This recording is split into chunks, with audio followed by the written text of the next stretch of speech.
The Galactic Academy's combat theory examination hall buzzed with nervous energy as representatives from 12 different species took their seats. Admiral Zexton, the Catharion Proctor, stood at the front, for arms crossed, his crystalline exoskeleton reflecting the harsh fluorescent lights.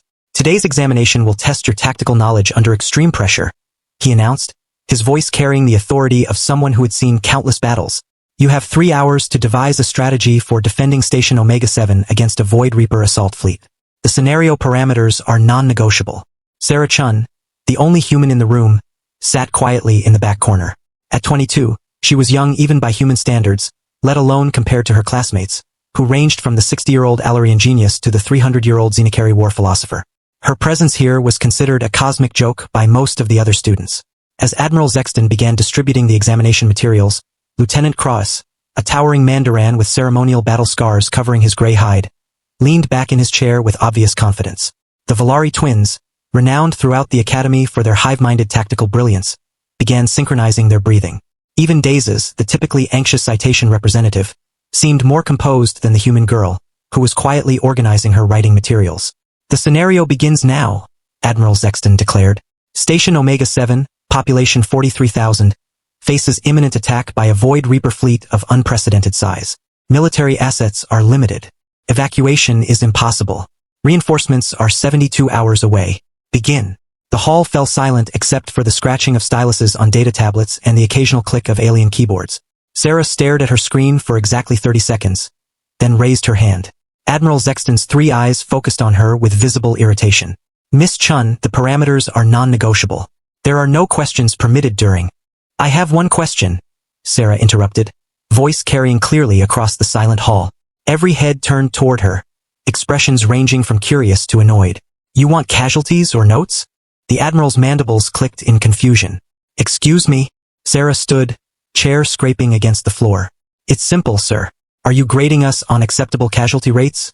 Or do you want to see our tactical reasoning? Because the answer changes everything." Lieutenant Cross snorted dismissively. "The human seeks excuses before she even begins. Typical of their species' weakness."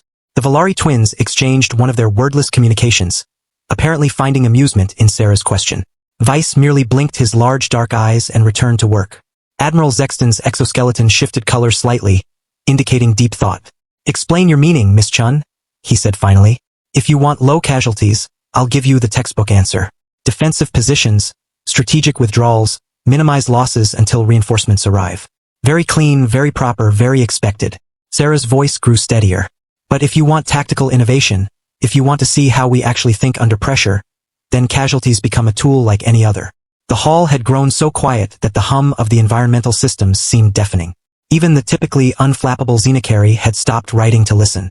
"In human military history," Sarah continued, "we have a saying, no plan survives contact with the enemy, but we also have another.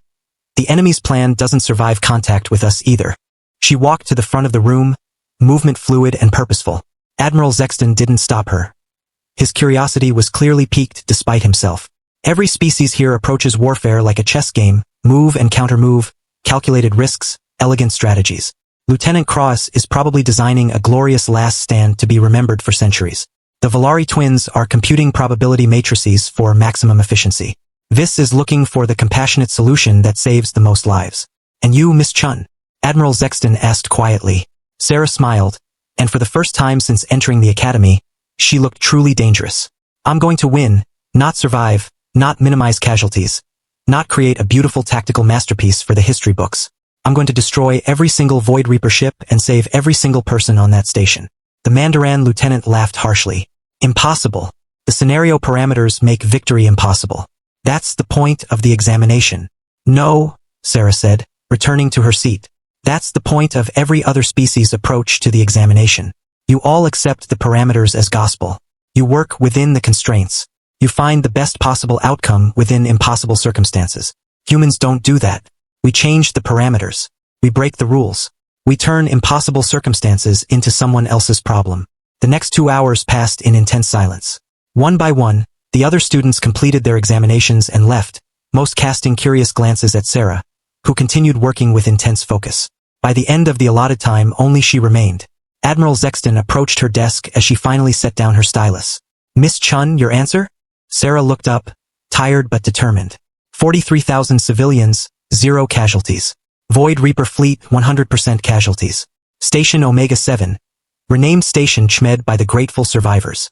The Admiral's exoskeleton shifted through several colors as he read her solution.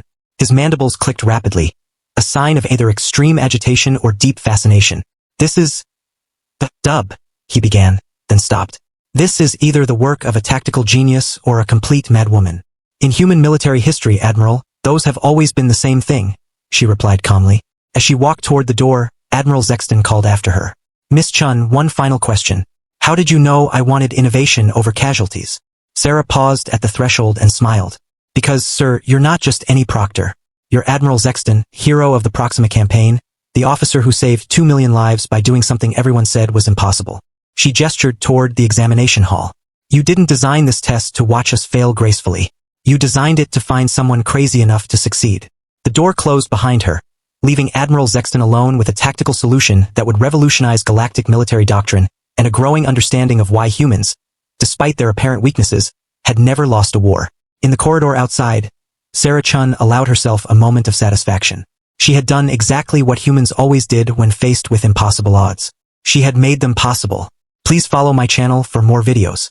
One click from you can change my life.